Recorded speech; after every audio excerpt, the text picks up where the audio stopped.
The following program is a Town of Colony television production of the William K. Sanford Town Library.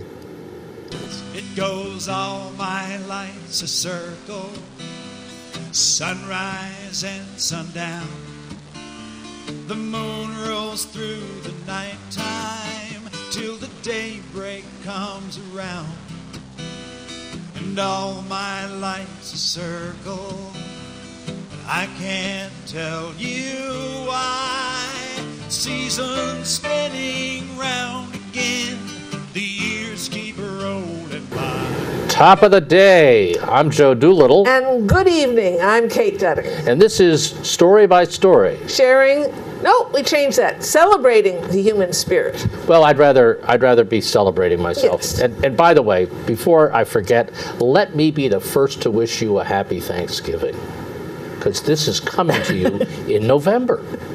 That's true, but we haven't. In reality, we haven't. And you're Turkey time. Turkey time. But we haven't gotten to Halloween yet in terms of actual reality. Right. So that's why I kind of looked at him.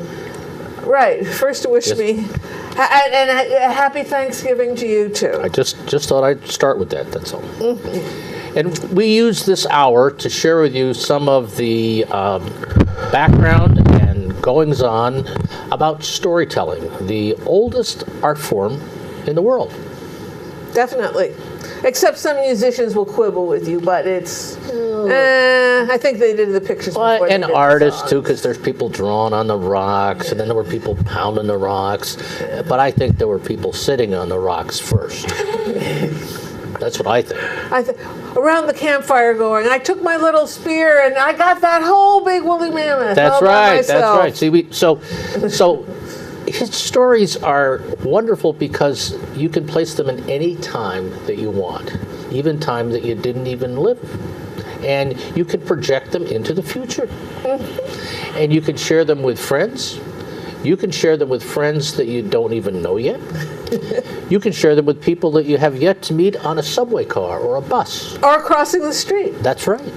Because I've shared stories in almost all of those places. Mm-hmm. Last time I was in the post office, and a new clerk looked at my return address label, Kate Dutting, storyteller. You're a storyteller? Oh, yes.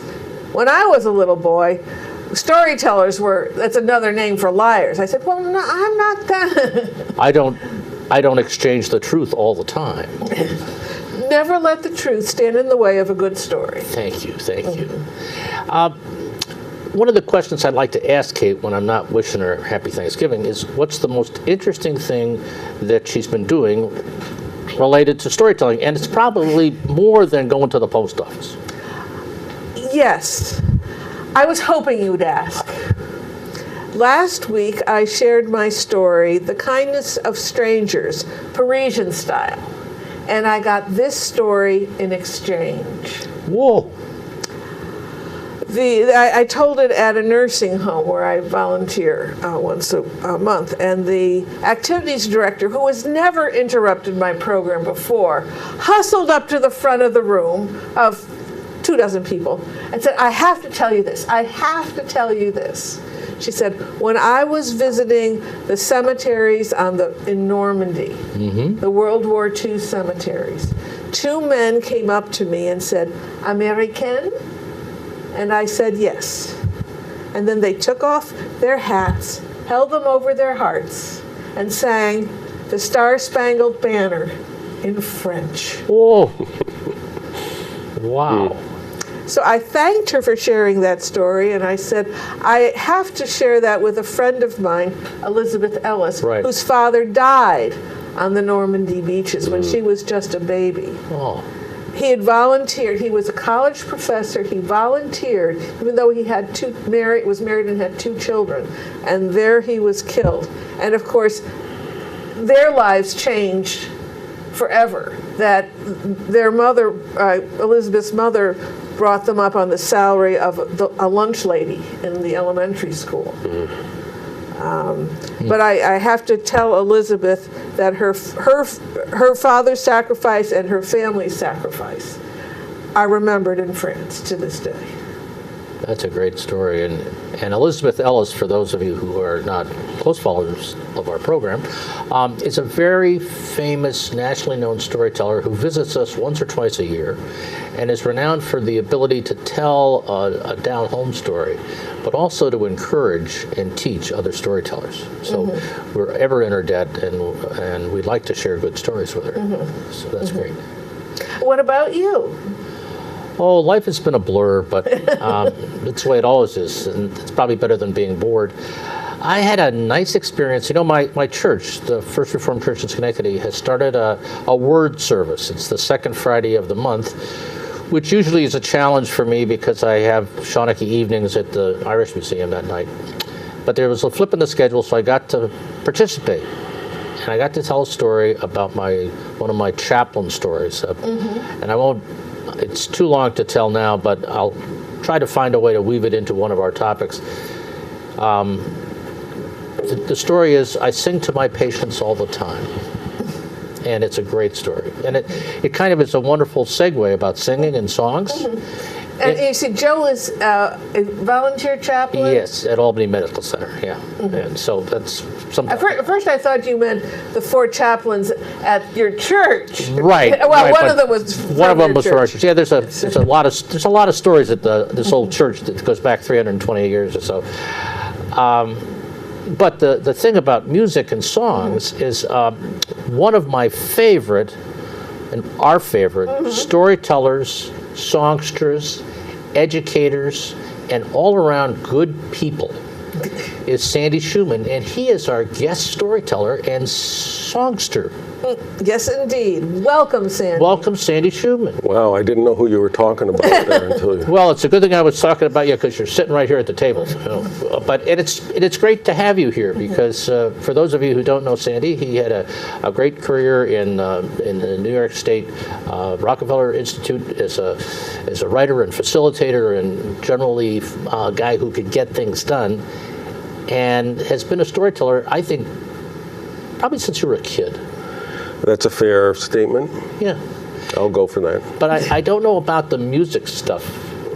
Did you pound on the table or on the oatmeal box, or how did the music stuff start? I was hornswoggled, forced, Now that's a good cajoled, whatever, into learning the trumpet. I received a gift at the age of 5, and it looked a big box, little kid. Wow, this is exciting. Was on the kitchen floor, and I'm eagerly opening up this box.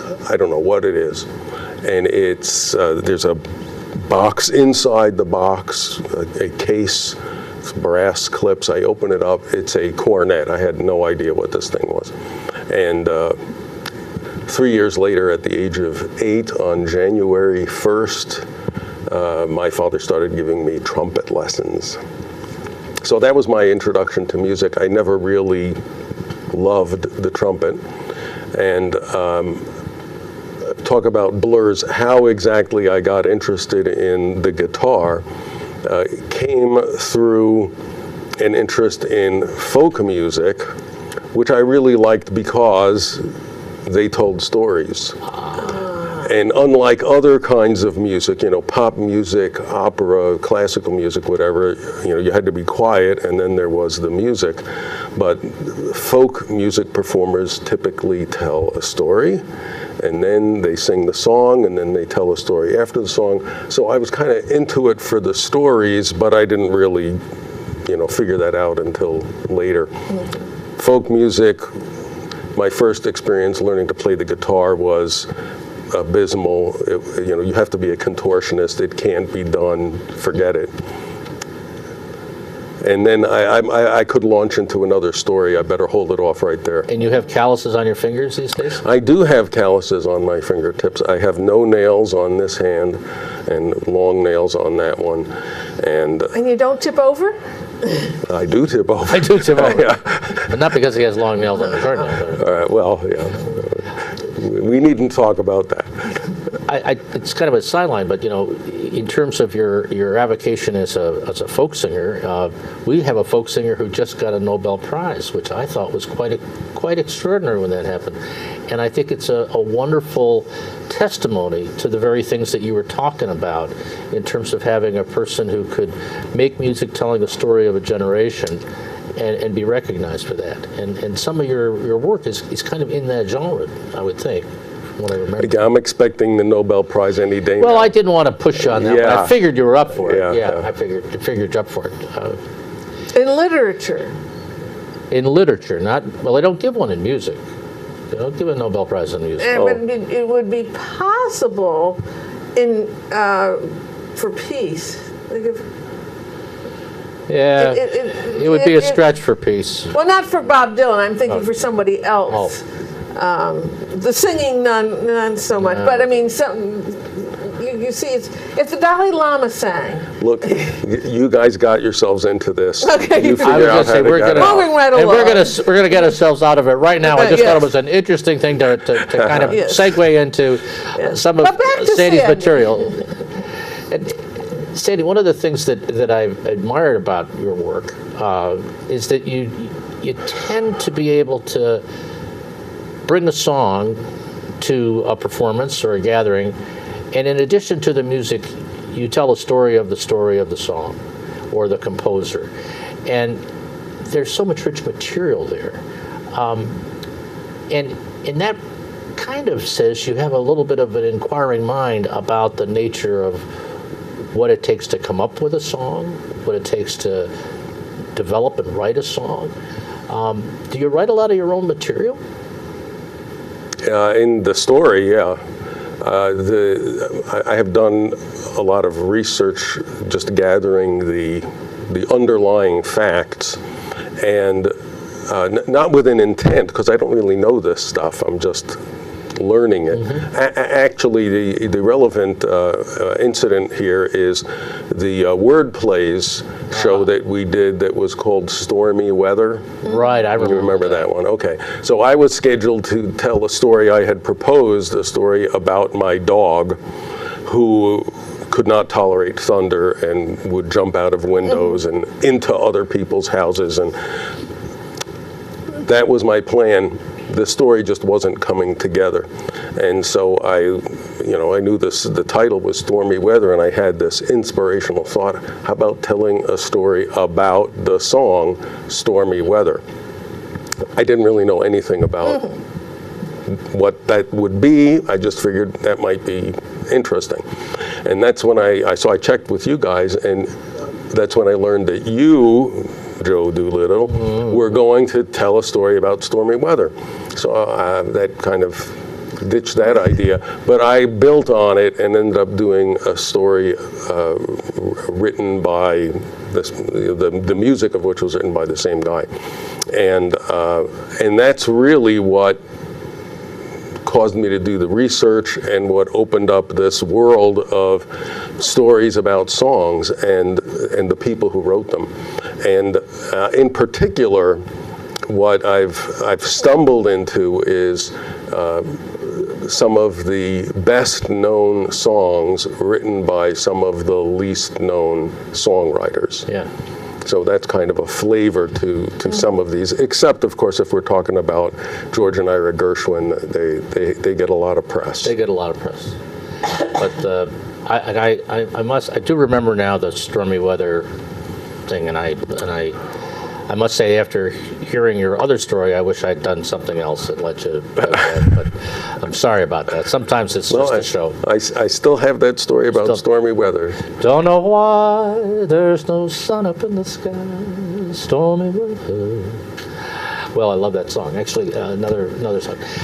So, I think it's time. Do you have a story or song to share with us today? Funny you should ask. Funny. Yeah. Excuse me. I'll drink to that. All right. So, at the risk of making mistakes, I marvel at the fact that people, performers play the guitar and they don't make mistakes. It's like, how did that happen? How's that happen? Yeah. Right, exactly. And moreover, Playing a guitar has always been a challenge for me. Singing has always been a challenge for me. Singing and playing at the same time, you know. Boy, have we brought you something That's today, right. folks. I'll Yeah, tell you. you know, listen at your own risk. So let me tell you a story about Harold Arlen.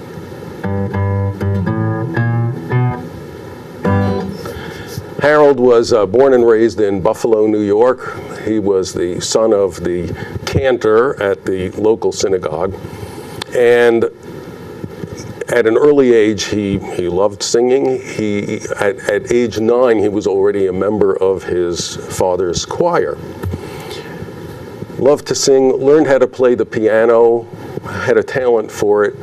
His parents were not all that happy that he liked pop music, jazz.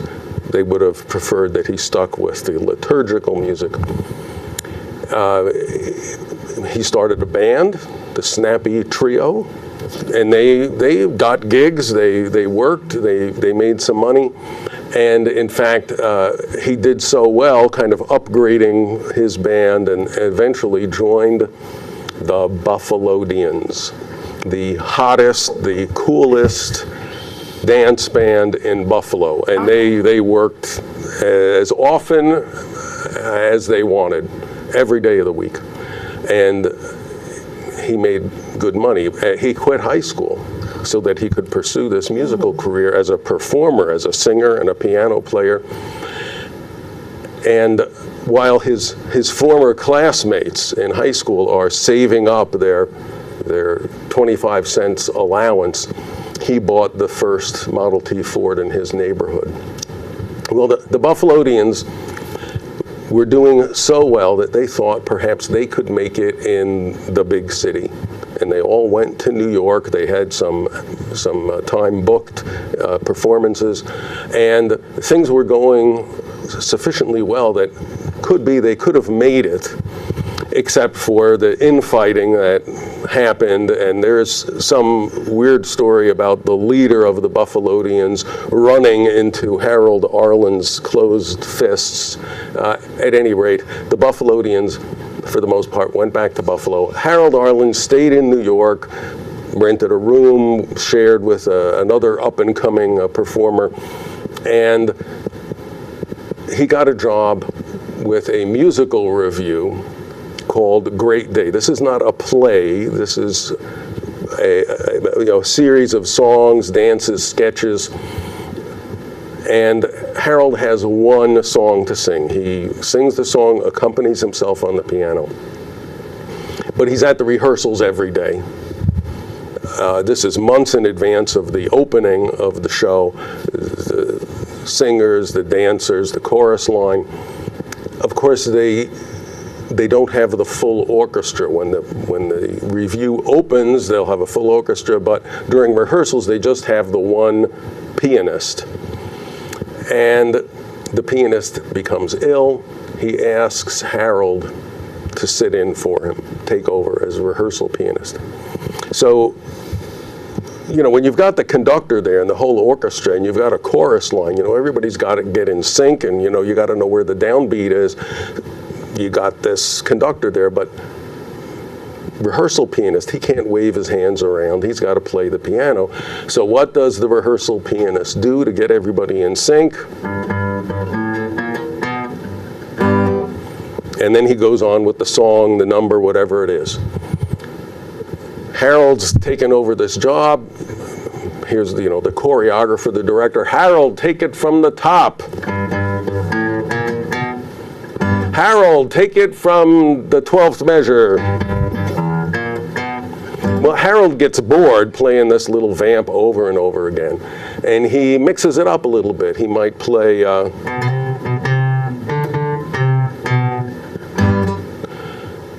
well, Harry Warren happens to be sitting in on one of the rehearsals.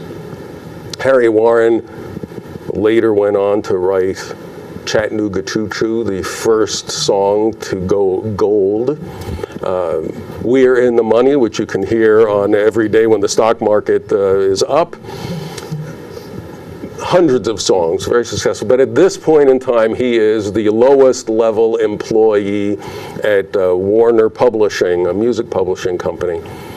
And he sees a lot of music. He plays the piano for people who are thinking about buying music. This is before, commercial radio and commercial recordings were so widely and readily available. So you went to a publisher, you heard the music, some guy would play it for you.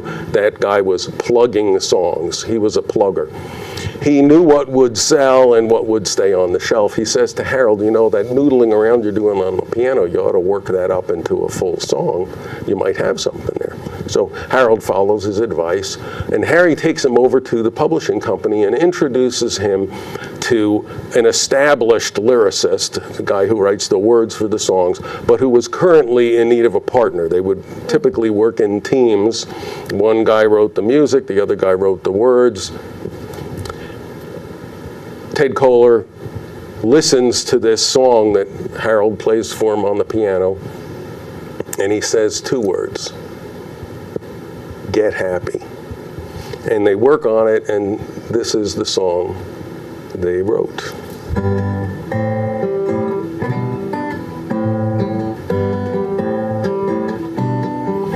Forget your troubles, come on, get happy. You better chase all your cares away. Sing hallelujah, come on, get happy. Get ready for the judgment day. The sun is shining, come on, get happy. The Lord is waiting to take your hand. Sing hallelujah, come on, get happy. We're going to the promised land. We're heading across the river, wash your sins away in the tide. It's all so peaceful on the other side. Forget your troubles, come on, get happy. You better chase all your cares away. Sing hallelujah, come on, get happy. Get ready for the judgment day. Get Happy, it was Harold Arlen's first big hit, written with Ted Koehler in 1929. He was no longer just a singer and piano player. Now he was a composer. Well, Thank you. so you sketched the history of kind of the 20s in an artful way, just with the nature of what was going on musically in New York and Buffalo. Great work, great work. Right. I mean, I'm tempted sometimes to expand that story into the history of radio and recorded music, because at that time, the way songwriters made their money on sales of sheet music, not on sales of recordings, not on radio play. But, And for player pianos. right, cutting Piano rolls. Right, George Gershwin cut piano rolls, as did many of the fine piano players. And there's that whole part of the story, Wow. which I only, what do you say, tangentially glanced over. Skimmed across. Right. Well, although you basically hinted at it, so it's part of the story. You kind of sensed as you were telling the story that there was this whole other thing going on, and thing called radio and talking music and other applications. And you reminded us that in the early 20s, a piece of sheet music and a player piano roll was high tech. Oh, yeah. I mean, that's not within our lifetime, but it's not 100 years ago. Right. I think, too, the learning to play the piano was a more common aspiration for parents, for their children, especially immigrant parents. I think that was seen as a way to enter American society. If you knew how to play the piano, you had something. You had some social capital. And I know that's how a piano came into the Gershwin household. I'm not really sure if that's it's also because Mrs. Gershwin's sister, Kate, had gotten a piano. It was Keeping Up with Kate. Huh? Yes. But in your family, it was a cornet. Right. Well, I do have a story about our family piano, Oh, but you do? then that would be another story. I have a story about my family piano. Yeah. We my sister needed a piano for college. She was a music major. She's an oboist, but as a music major, you have to know how to play the piano, and so we scanned the One Ad Digest, the Penny Saver, whatever it was called, looking for used pianos, and I don't know how many we went and saw. These huge upright pianos, ebony, massive instruments, and you could buy a piano for $50. They want, take it away, we'll pay you.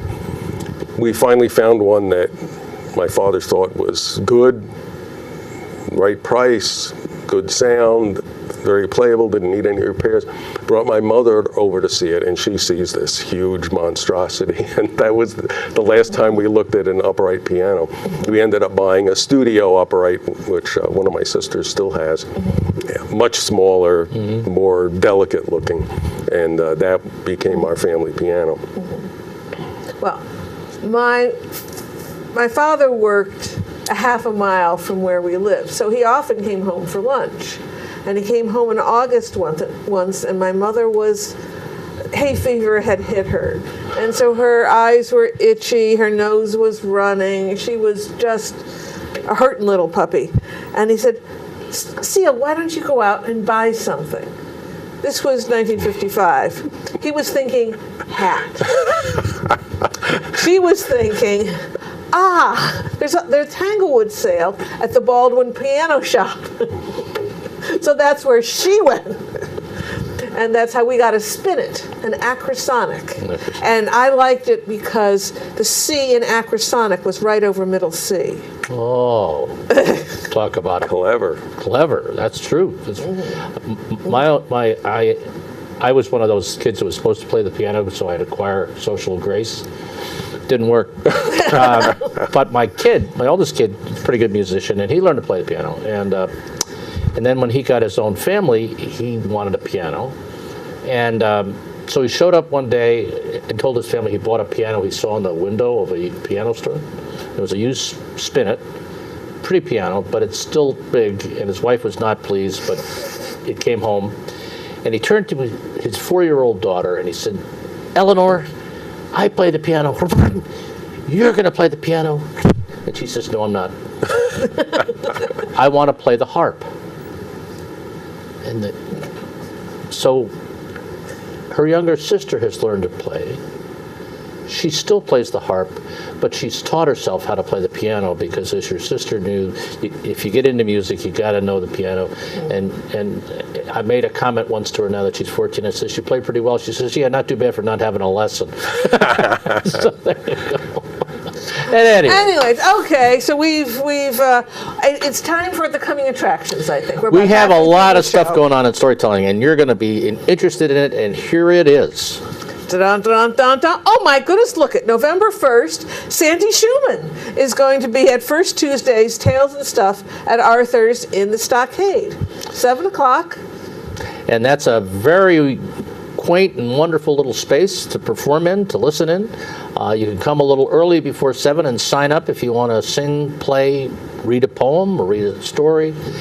And you can buy a very nice dinner if you so choose too. So it's a great, great time. Thanks, Sandy, for gracing us with your presence. And there may be a story or two about songs and songwriters there. Almost exclusively, according to plan. According to plan. Thanks. Plans being what they are. You can bring your story, song, or poem, spoken word that can touch on that topic or maybe not. Any topic. Yeah, any topic. Then the following Sunday, at November 6th at 2 p.m., at Story Circle at Proctor's, we'll be doing one of their wordplay programs. Waterloo is the topic of people who have seen their Waterloo and perhaps lived through it successfully, unlike Napoleon, when that was the last time he was free, and then he was out in Elba for the rest of his life. And it's interesting because his Waterloo was actually the second time around, and the guy that beat him the first time beat him the second time. And I'm going to tell a story about the guy who invented boots, Wellington. Wellington boots. Okay, I was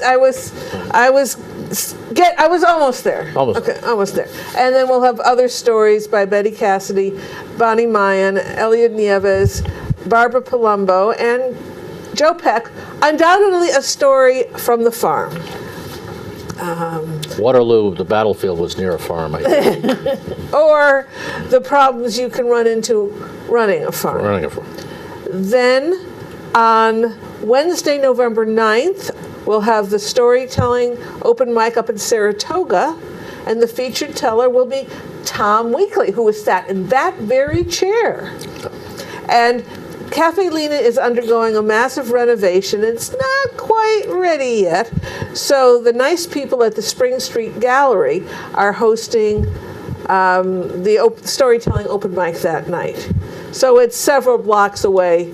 Lovely little place, former church. And Tom Weekly is renowned. He's been here on our show. He's in his 80s. He retired from storytelling after retiring from a successful business, and we didn't think that was appropriate, that he should not be feted, so we had a big party 6 or 7 years ago at Cafe Lena, and we have once more dragged him out of retirement to entertain us and to teach us more about storytelling. So if you're looking to have a good time and enjoy storytelling, make that one on your list. Or, that very same night at the very same time, the Interfaith Story Circle program will be, the topic is Stories of Immigration, with a guest teller of Linda Feldman at the Blessed Sacrament Church on Central Avenue in Albany. We should point out that the Interfaith Story Circle is a partner guild. Some of us are in both guilds. And it's also linked from our website, and you could find out more about it. It is maybe it isn't linked. All right, you got Interfaith Story. Well, on the slide, the interfaithstory.org/Tri-City. It's a wonderful venue.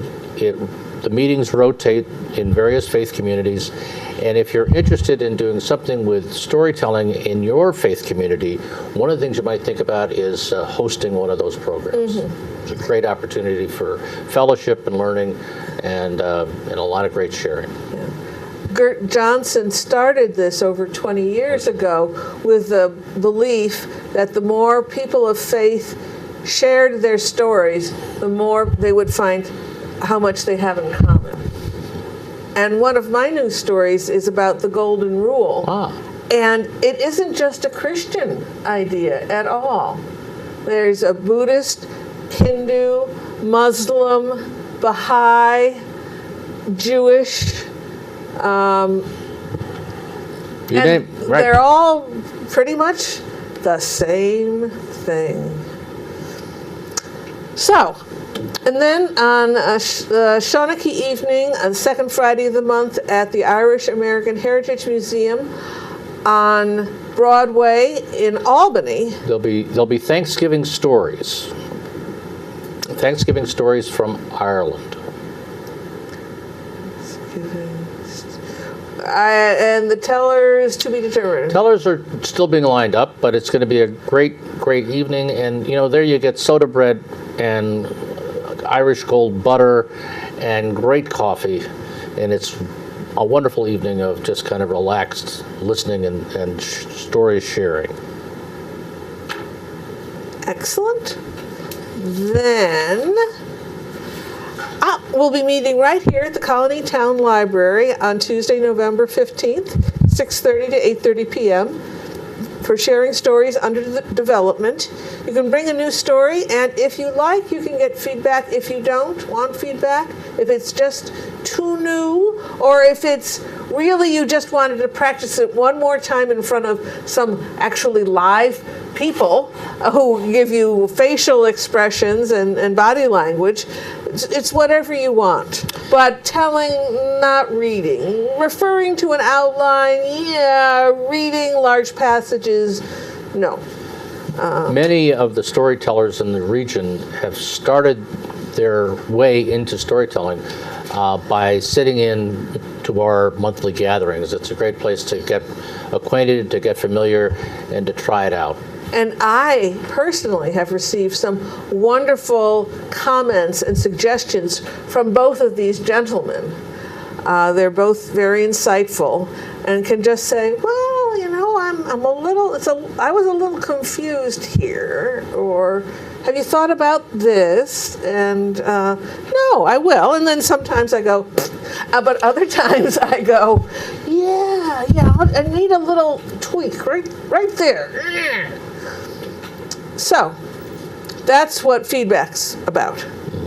Then our friend Janet Carter, member of our guild, lives in Saugerties, and she has a monthly program there, the third Friday of the month, at the Inquiring Minds bookstore. I just love that name of the bookstore. And it's such a great space, too. Mm-hmm. So, yeah. Lovely wooden floors. There's a little coffee shoppy counter. Wonderful cookies. And then we will have one of the highlights of our storytelling season each year. This time it's our 21st annual Telebration, which are stories for adults that are told the weekend before Thanksgiving all across the country and in some other countries as well. And our topic this month, or this year rather, is It Ain't Necessarily So. Mm-hmm. All of our programs at Proctor's this year are song titles from Broadway shows. So, and we should point out that one of our community outreaches is that $2 of every ticket for our wordplay shows goes to support the Schenectady Intercity Ministries Summer Lunch Program. And so if you want to get involved in a good storytelling program with a very positive spin on it, please think about bringing yourself and some friends to Telebration. Not only that, but the money we raise from Telebration has funded, we're now up to 100 storytelling events in area libraries, museums, house concerts, whatever, 100. So we've taken these 20 performances and spun them out into 100. Wow, great. So that's due to the generosity of our tellers, because no one gets paid for Telebration. And Telebration, therefore, is a benefit squared, or actually tripled, because there's the benefit for storytelling, the benefit for SICM, and your benefit as a listener. A win-win-win? Win-win-win, yes. And Sandy will be telling, I will be telling, as well as Claire Beetlestone. I think all these people have been on our show. Claire Beetlestone, Fran Berger, Kent Bushman, Betty Cassidy. I should read their names rather than looking at their faces. Betty Cassidy, Adam Hoffman, Christy Keegan, Elliot Nieves, Joe Peck, and Karen Pilsworth, the storyteller laureate from Kingston, is once again graciously going to be our MC. Though when Sandy did it, he was very good too. But she really likes to do it. So.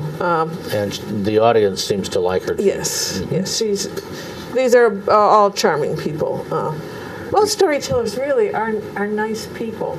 And they do stop talking now again and listen too. They understand that sort of back and forth balance. Was that a segue that maybe we should listen to Sandy again? Well, I guess that is. That would be a good idea. Yeah, we have about 20-some minutes left.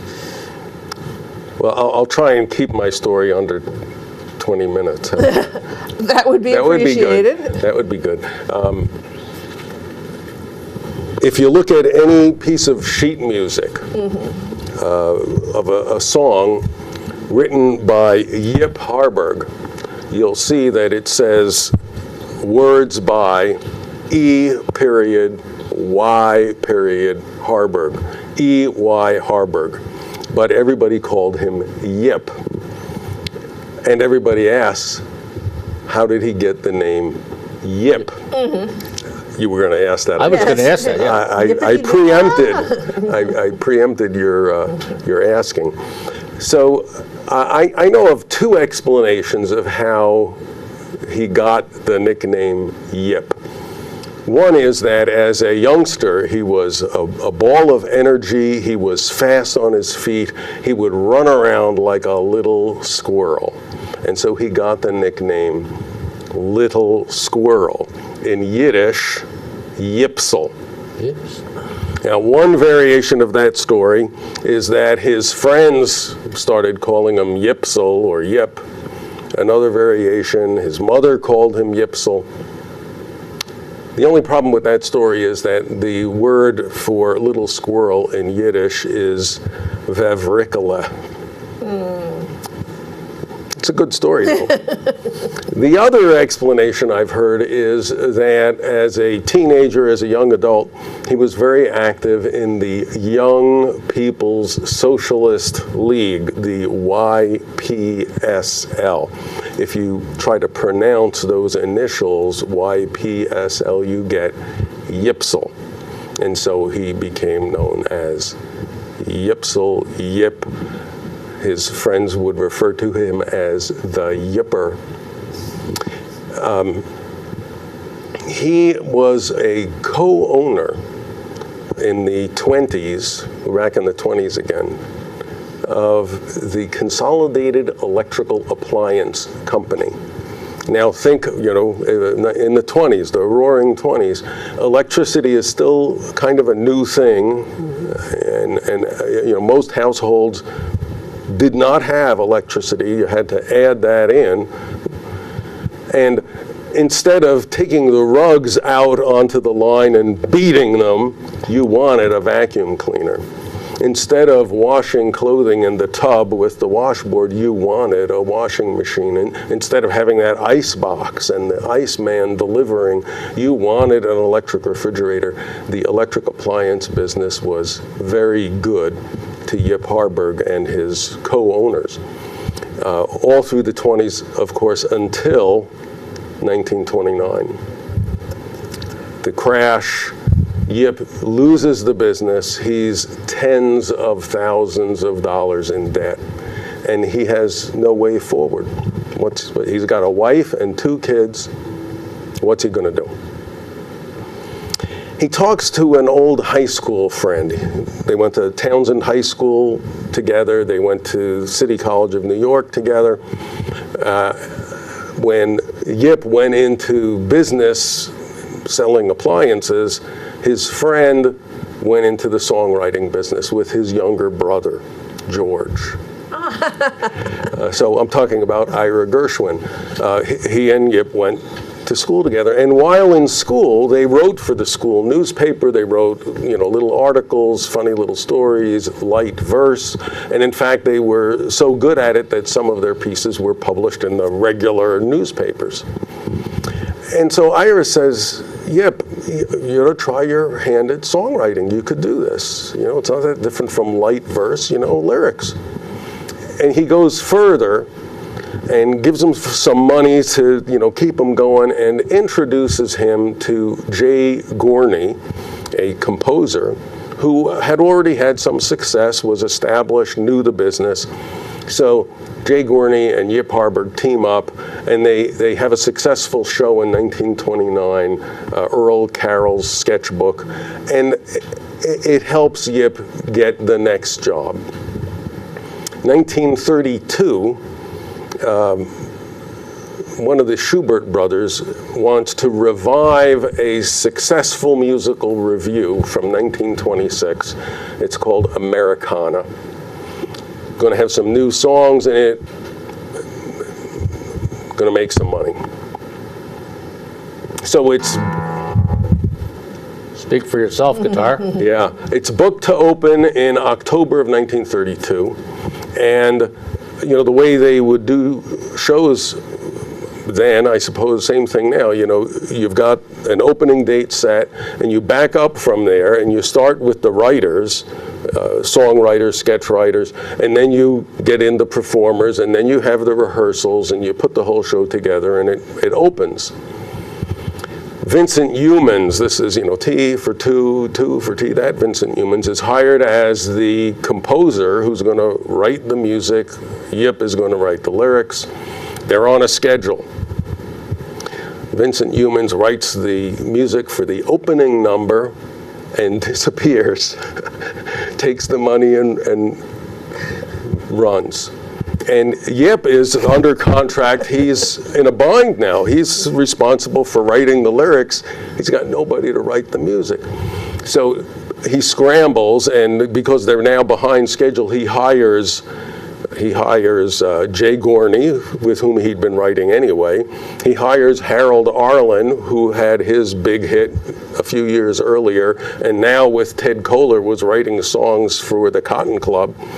He hires Burt Lane, and he hires another lyricist, a young fellow from Georgia named John Mercer. You might recognize his better known name, Johnny Mercer, not a big stretch. And they write all the songs for this show, Americana. As I said before, you know, the way these guys made their money was not just from being paid to write the songs for the show. The royalties that they got from sheet music sales and eventually from recordings, that was the bread and butter. Unfortunately, none of the songs from this show became popular, with one exception. I want to put you in the audience in 1932, and you're going to hear this song in the middle of the show. But anyone in that audience in October of 1932 would have known, one, presidential election is coming up. The Democratic candidate for president is the governor of New York, Franklin Roosevelt. Franklin Roosevelt began his campaign in April of 1932 with a radio address broadcast from Albany, New York, in which he talked about the forgotten man. He laid out the fundamentals of an economic strategy to get out of the Great Depression. And what he said is, instead of focusing on the big banks and the big industrialists, we need to focus on the economic base of the pyramid, the economic pyramid, the common man, the farmers, the factory workers, the people who built the country with their hands, the forgotten man in terms of public policy. So the notion of the forgotten man, that phrase was well established, the idea of building the economy from the base of the pyramid, not from the top of the pyramid. Another thing that you would have known sitting in that audience in 1932, the veterans of World War I, in recognition of their service, had been given certificates which they would be able to cash in 1945 and receive some payment. On average, they would get $1,000 apiece, according to the amount of service that they had done during World War I. But given the Depression and these men are out of work, destitute, they wanted it to cash in their certificates now so they could get by. And as a demonstration to pressure Washington, they were camping out in a Hooverville in Washington, D.C. all summer long. So if you were in that audience in 1932, nobody had to tell you these facts. Nobody had to tell you that we were in a Great Depression. This is the song that became the anthem of the Great Depression. Once I built a railroad, I made it run, I made it race against time. Once I built a railroad, and now it's done. Brother, can you spare a dime? Once I built a tower way up to the sun of bricks and mortar and lime. Once I built a tower and now it's done. Buddy, can you spare a dime? Once in khaki suits, gee, we looked swell, full of that Yankee Doodle-dee-dum. 500,000 boots went slogging through hell, and I was the kid with the drum.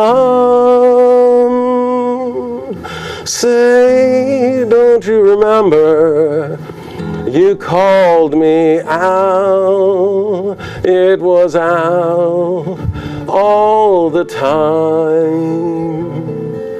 Say, don't you remember, I was your pal.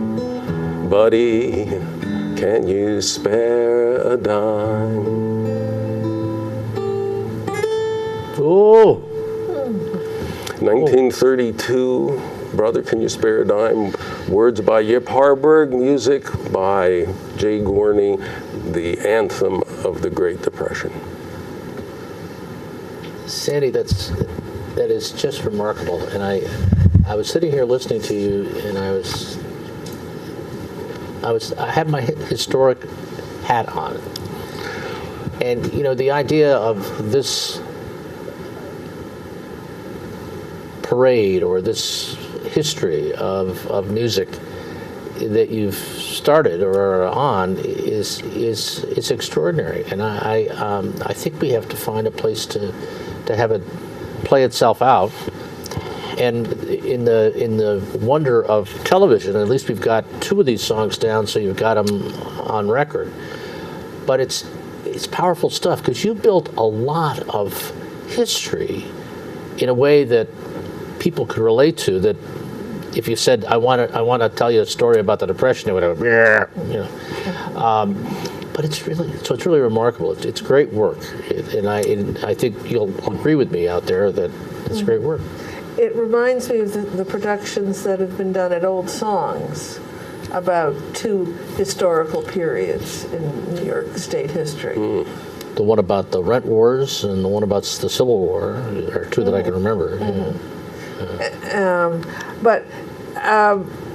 Brother, Can You Spare a Dime? Did FDR use that during his campaign?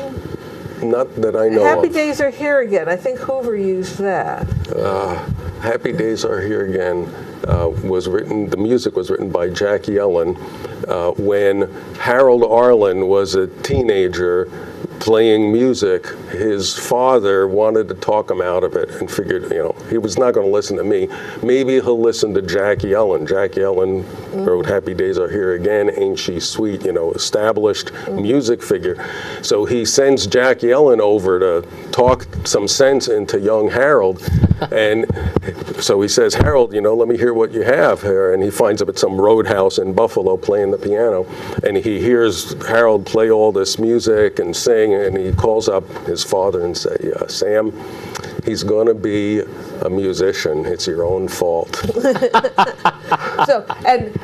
When I think of Harold Arlen, I think of Somewhere Over the Rainbow. I think of Judy Garland. And The Wizard of Oz and Somewhere Over the Rainbow. Yip Harburg. He wrote the words for Over the Rainbow. He wrote, wasn't that a happy coincidence there, yeah. So, okay. Yeah, I mean, Yip Harburg wrote songs with maybe 50 different composers. He wrote, 30, 40 in that range with Jay Gorney, with Burt Lane, with whom he wrote Finian's Rainbow. With Harold Arlen, he wrote 111. So they were big time artists. Dorothy Fields is the same sort of. She wrote with Jerome Kern. They won an Oscar in '36 for Someday. Yeah. Just the way you Look look tonight. tonight. I hate those songs that have the title at the very end. Yes. But she also worked with many other composers, and the last she did Sunny Side of the Street with Yeah. somebody else, and Sweet Charity and Seesaw was her last musical. So she had a career that spanned like 50 years, which is a long run. Anyways, so we have just about 2 to 3 more minutes. Let's just talk a little bit about our response is kind of from our generation. I'm older than Kate, but have you told these stories to folks and gotten some feedback similar to ours? I'm curious of what's happened to it. Yes, in a word. I think what I find appealing about the stories is that there's a personal story, and then there's this bigger historical aspect to it. And I really like bringing both aspects into the story, and to the extent that you could just tell the story from the personal aspect, or you could tell it just from the historical aspect. I don't think it would be as interesting as putting them together. I just, and it lends itself to a performance about this topic that we've got for Arthur's that maybe we could extend, and I'm sure you could do a whole performance on your own, but Kate does a number of things on music. I've got a couple. Dan Bergen has got more than a couple. I mean, we could put together thematically something, I would think, if we put our heads together, and so we need to put our heads together. I guess that's what I'm thinking. Right. Well, I tell you, you know the story that I do called Song of the Century. Yes, I do. And the 2 stories that I just told, plus a few others, are all the long version, if you will, of Song of the Century, because there's Harold Arlen and Yip Harburg who end up writing the Song of the Century, with a few other characters along the way. And Harold Arlen and Ted Koehler wrote what we were singing before. Your lovely Stormy Weather, which is the marketplace report tune for when the market is down. That's right. Harry Warren wrote We're in the Money, the same Harry Warren who's advising Harold Arlen to write this music that becomes Get Happy. So there's all these pieces that fall together. Coincidentally, also in 1932, Yip Harburg is hired to write one song for a show being produced by Billy Rose. Make a long story short, that turns out to be It's Only a Paper Moon with Harold Arlen. And this could go on for another hour. We will bring another show back. We must close for today. So thank you very much for joining us. We hope you'll join us again here, or even more especially at one of our live performances. I'm Kate Dudding. I'm Joe Doolittle, and we hope you've enjoyed this hour as much as we have. It goes all my life's a circle, sunrise and sundown. The moon rolls through the nighttime till the daybreak comes around. And all my life's a circle, but I can't tell you why. Seasons spinning round